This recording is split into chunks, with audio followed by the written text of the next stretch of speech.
Lions club of Nakrekal, Lions club of Nakrekal, Navya Lions club of Nakrekal, centennial 3 క్లబ్బుల ఆధ్వర్యంలో నకరేకల్ ప్రభుత్వ వైద్యశాలలో ఘనంగా ప్రభుత్వ డాక్టర్లను సన్మానించి జూలై 1 డాక్టర్స్ డే యొక్క ప్రాముఖ్యతను, బీసీ రాయ్ యొక్క ఘనతను కొనియాడారు.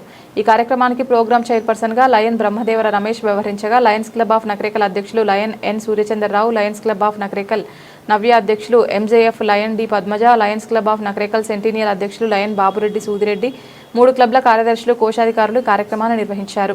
Lions club of Nakrekal chartered president lion Papireddy, DC సభ్యులు lion Errashambhu Lingareddy, lions charitable trust అధ్యక్ష కార్యదర్శులు lion Rammohan Rao, lion Yadagiri Reddy, lions club సభ్యులు lion Satish, Repala lion Prakasarao, Prabhakar Rao, lion G Narayana, lion Dussa Satyanarayana, lion Andam Venkateswarlu, lion Rajinikanth Reddy, lion Venkatareddy, lion Krishnamurthy, lion Narayana Reddy, lion Anitha, lion Goli Manjula, lion రఘునమ్మ తదితరులు పాల్గొన్నారు.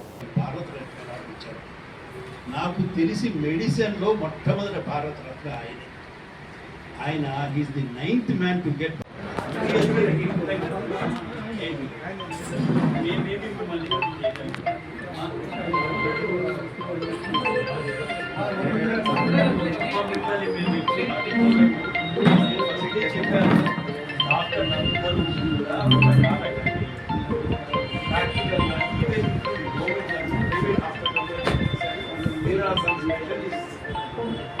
కార్డియాక్ ఆపరేషన్ అయ్యాక 23 గంటలు పేషెంట్ దగ్గర కూర్చొని డాక్టర్ 15-13 గంటలు రాస్తారు. 5 days వేసుకున్నావా లేదా?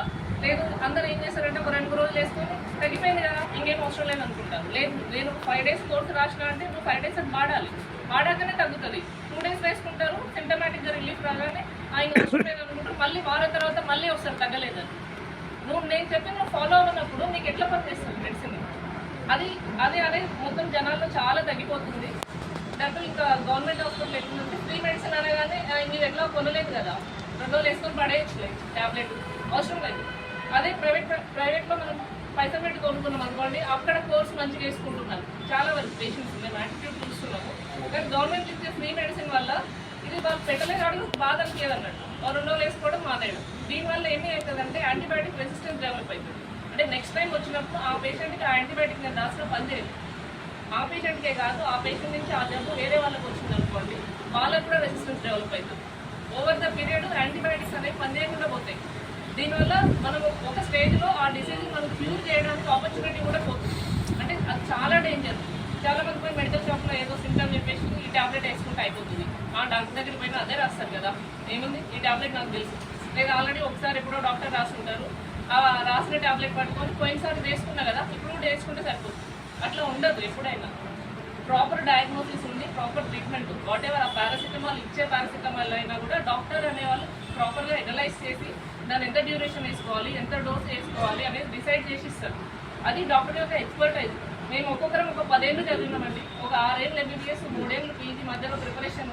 అంటే ఇదంతా ఒట్టిగా మీకున్న ఒక టాబ్లెట్ నాలెడ్జ్ తోటే అయిపోతుంది కదా. ఏదో మెడికల్ షాప్ వాళ్ళు ఇప్పుడు టాబ్లెట్ నాలెడ్జ్ తోటే అయిపోతుందా? సేమ్ డిసీజ్ అయ్యుండొచ్చు, కానీ ద వే వీ ట్రీట్ అనేది డిఫరెంట్.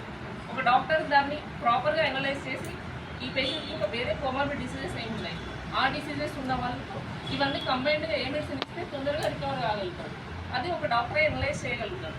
కానీ దాని ఎట్లయిపోతుంది అంటే నేను చూస్తున్నాను, ఈవెన్ మా చుట్టాలలో కూడా ఆ డాక్టర్ కాడికి పోయినా అదే రాస్తారు కదా, ఫీజు ఎందుకు దండగా, ఆ 300 పెడితే నాకు మెడిసిన్